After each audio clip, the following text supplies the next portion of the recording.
Heroine heroine লাগছে। এই আমটা শুধু দেখো কতটা পেকে গেছে, আমটা পুরো হলুদ হয়ে গেছে চারিদিক থেকে। খুচরো পয়সাগুলো এই ছেঁড়া ব্যাগটার মধ্যে ছিল। এই হচ্ছে লগা, তো দেখি কটা আম পাড়া যায়। হ্যালো বন্ধুরা, তোমাদের সবাইকে স্বাগত আমার এই চ্যানেলে একটা নতুন ব্লগে। কাল রাত থেকে আমার এত সর্দি হয়েছে বলার মতন না, যেহেতু পরশু দিন প্রচণ্ড বৃষ্টি হয়েছিল, নিয়ে একটু ঠান্ডা ঠান্ডা ভাবটা আর কি রাত্রেবেলা আসছে, আর সকাল দিকে প্রচণ্ড রোদ আর প্রচণ্ড গরম, ওই জন্য ফ্যান চালিয়ে ঘুমিয়েছি রাত্রেবেলাতে, আর লেগে গেছে ঠান্ডা। আর সকালবেলা উঠে মানে আমার নাক দেখতে পাচ্ছ লাল হয়ে আছে, ঠিক আছে। তো কন্টিনিউ আমি হাঁচি দিয়ে যাচ্ছি, আর রুমালটা আমি ধুয়ে দিলাম, পুরো ভিজে গেছিলো। তো প্রচণ্ড বিরক্তি লাগছে। সর্দি হলে সব থেকে বেশি খারাপ লাগে, কারণ হাঁচি দিতে দিতে অবস্থা খারাপ হয়ে যায়। আর যদি আমার একটু ওই ধুলোবালিতে একটু অ্যালার্জি আছে, তো ধুলোবালি নাকে গেলেও আমার একটুতে সর্দি হয়ে যায়। তাছাড়া তো ঠান্ডার ধাঁচ আছেই হালকা। এই ভিডিওটা এখান থেকে শুরু করছি। তোমরা চ্যানেলে যা নতুন আছো অবশ্যই আমার চ্যানেলটাকে সাবস্ক্রাইব করে নিও। আর এখন তো বাজছে প্রায় 9টা, তো চলো এই ভিডিওটা এখান থেকে শুরু করি। প্রতিদিনের মতন কিন্তু আজকে ওয়েদারটা খুবই সুন্দর আছে। দেখো কত সুন্দর মেঘ আকাশে, খুবই সুন্দর লাগে দেখতে। এটা হলো আমাদের খাটের বিছানা চাদরটা। তো কি হয়েছে, বিড়ালটা মাঝে মাঝে এই বিছানা মানে চাদরের মধ্যে উঠে চুপচাপ বাথরুম করে নেবে, ঠিক আছে। আর ওই জন্য ধুয়ে এটা এখানে মেলে দিয়েছি। এত গরম, এই কিছুক্ষণের মধ্যে দেখো শুকিয়েও গেছে প্রায়। এটা তো সে ট্রলি ব্যাগের হ্যান্ডেলটা হচ্ছে। এটা কি অ্যালুমিনিয়ামের আছে হ্যান্ডেলটা না প্লাস্টিক? পুরোটাই এটা বিক্রি হবে। ট্রলি ব্যাগের চাকাটা, এই চাকাটা দিয়ে দাও আমাকে, এটা লাগবে আমার, দিয়ে দাও। আরেকটা আছে না কই? খুচরো পয়সাগুলো এই ছেঁড়া ব্যাগটার মধ্যে ছিল। কত টাকা আছে এখানে? এই যে আংটিও আছে, দেখো আংটি। এগুলো কি সোনা নাকি? না না, ইমিটেশন আছে।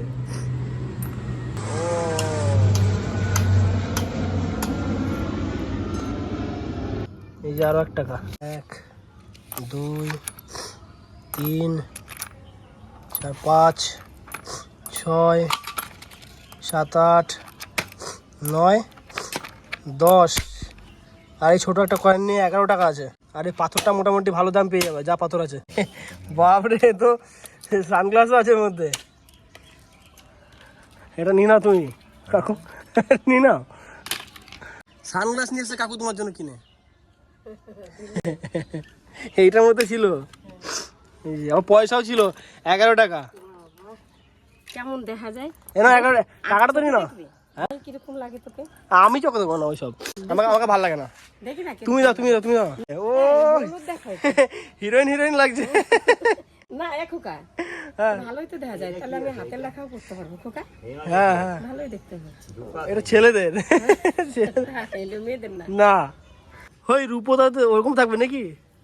ডাঙ্গিসুরের চুল বার হয়েছে, এটা রূপো না। হ্যাঁ, আমি তো ভাবলাম মনে হয় এগুলো শোনা হচ্ছে যে কিছুই না, ওটা এটা একটা কাগজ। এখন ছাদে এলাম একটু আম পাড়ার জন্য, কারণ এই গাছ দূরেতে প্রচণ্ড আম হয়। এই গাছটা হচ্ছে এদের গাছ, দেখো এইটা হচ্ছে কাকিদের আম গাছ। তবে আম গাছে অত আম দেখাচ্ছে না। এইখানে কটা আম আছে, এই যে এই আমগুলো হলুদ হলুদ হয়ে গেছে, পেকে গেছে প্রায়। আর এই দেখো এই ছাদের উপর চলে এসছে। এই তুই এখানে আসছিস কেন? হ্যাঁ, এই আমটা শুধু দেখো কতটা পেকে গেছে, আমটা পুরো হলুদ হয়ে গেছে চারিদিক থেকে। এটা কিন্তু খেতে সাংঘাতিক মিষ্টি হবে, কারণ কাকিদের এই গাছের আমগুলো কাঁচাই প্রচণ্ড মিষ্টি। তাহলে বুঝতে পারছো যে এই আমটা কতটা মিষ্টি হবে। তো এটা এখন যাবো, আমি এটা এখন কেটে খাবো।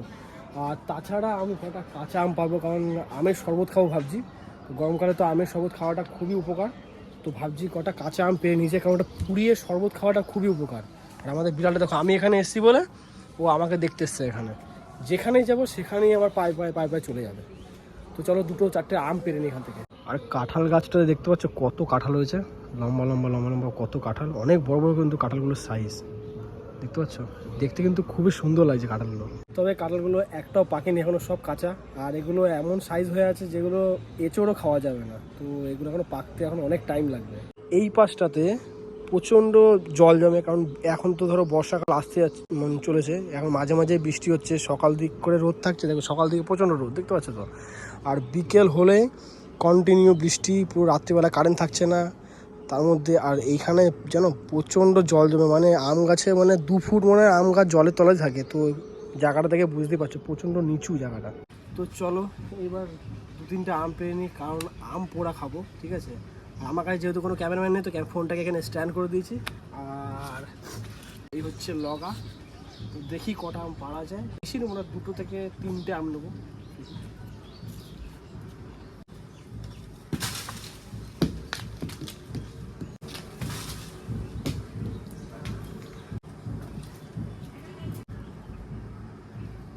পেয়েছি মাত্র 2টো আম, এইটা আর এইটা। আর এটা তো আগে দেখলে এটা পড়েছিল নিচে পাকা, এইটা হচ্ছে আমাদের কাকিদের গাছের আম, আর এই 2টো আম হচ্ছে ওই গাছের আম। আর এই আমগুলো প্রচণ্ড টক, ওই জন্য এগুলো দিয়ে এখন বানানো হবে শরবত, পুড়িয়ে শরবত করা হবে। আর এটা তো আমি এখন কেটে খাবো। তো চলো এখন যাওয়া যাক ঘরের দিকে। নিচে আছে নিচে এগুলো, হ্যাঁ এগুলো থাক, এগুলো এখনো পাকে না, সেরকম পাকে না, ভিতরে রয়েছে এগুলো। আসছি নিচে, নিচে আসছি, দাঁড়াও।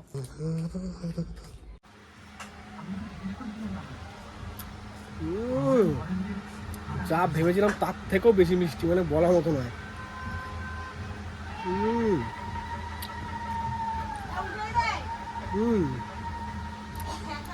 কি বলছো, মিষ্টি পুরো চিনির মতন।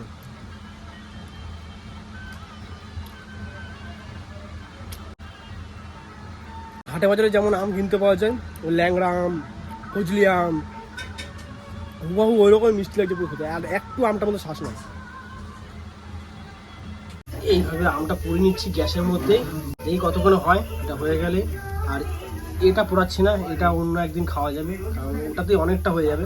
দেখো আমটার কি অবস্থা হয়েছে, পুরো সবুজ আমটা পুরো কালো হয়ে গেছে। তো এখন এই যে চামড়াটা আছে, চামড়াগুলো এখন ছাড়াতে হবে। আমটা তো ছাড়ানো হয়ে গেছে, পরিমাণ মতন ঝাল দেওয়ার জন্য আমি 2টো কাঁচা লঙ্কা নিয়েছি, জানি না কতটা ঝাল হবে। আমের শরবত বানানো হয়ে গেছে, দেখো রেডি হয়ে গেছে। আর উপরে কত লঙ্কার বীজ, কারণ ঝালটা আমি বেশি করে দিয়েছিলাম। তো চলো এবার খাওয়া যাক।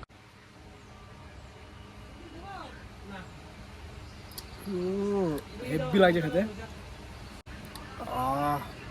ঠান্ডা ঠান্ডা, পুরো ফ্রিজে জল দেওয়া আছে, আর তার মধ্যে আমের শরবত, এটা আলাদাই স্বাদ। তো এবছরে এটা আমি প্রথম খাচ্ছি, পুরো শান্তি লাগছে খেতে। আমের শরবত খাওয়া হয়ে গেছে, আর যতটা না আশা করেছিলাম তার থেকেও বেশি সুন্দর হয়েছিল মানে আমের শরবতটা, আর খুবই ভালো লাগছিলো। ভাই এখন ঘরে চলে এসেছে, আর এখন খেতে বসেছে, আর আমি এখন যাবো স্নান করতে। এখন বাজছে প্রায় 2:30টা। তো আমার খাওয়া হয়নি, আমের শরবত তো খেয়েছি, কিন্তু ভাতটা এখন কিছু খাওয়া হয়নি। তো চলো এখন যাই, স্নান টান করি, তারপর তোমার সাথে কথা হচ্ছে। স্নান করা হয়ে গেছে, আর এখন যাবো খেতে। আর আজকে কী রান্না করেছে আমি তাও জানি না। তো চলো এখন যাওয়া যাক, গিয়ে খাওয়া দাওয়াটা করে নিই। দুপুরে খাবারে আজকে রান্না করেছে, দেখো কত সুন্দর মেনু আছে। ভাত, তারপরে কলার মোচা, তার সাথে আছে মাছের ঝোল। তো সব কিছু মিলে একটা দারুণ কম্বো। তো চলো এখন খাওয়া দাওয়াটা করা যাক। খাওয়া দাওয়া তো কমপ্লিট হয়ে গেছে, আর আজকে কিন্তু ভিডিও বানাতে আমার প্রচণ্ড কষ্ট হচ্ছে, কারণ আমার প্রচণ্ড ঠান্ডা লেগে আছে। তো ঠান্ডা লেগে থাকলে জানোই যে কিছুই ভালো লাগে না। আর ভিডিওর সামনে মানে যখনই আমি ক্যামেরাটা অন করছি, তখনই আমার প্রচণ্ড হাঁচি আসছে, আর বারবার করে আমার মানে রুমাল ইউজ করতে হচ্ছে। তো এই কারণে খুবই খারাপ লাগছে, অনেক কষ্ট করে ভিডিওগুলো বানাচ্ছি। এই ভিডিওটা এখানে শেষ করছি। ভিডিওটা তোমাদের কেমন লেগেছে অবশ্যই কিন্তু আমাকে কমেন্ট করে জানাবে। যদি ভিডিওটা ভালো লেগে থাকে ভিডিওটাকে লাইক করবে, চ্যানেলে যারা নতুন আছে আমার চ্যানেলটাকে সাবস্ক্রাইব করো, অবশ্যই আমার চ্যানেলটাকে সাবস্ক্রাইব করে নিও। তো চলো তোমার সাথে দেখা হচ্ছে এরকম আরেকটা নতুন কোনো ভিডিওতে, আর তোমরা সুস্থ থেকো, ভালো থেকো। তো চলো এখনকার মতন টাটা।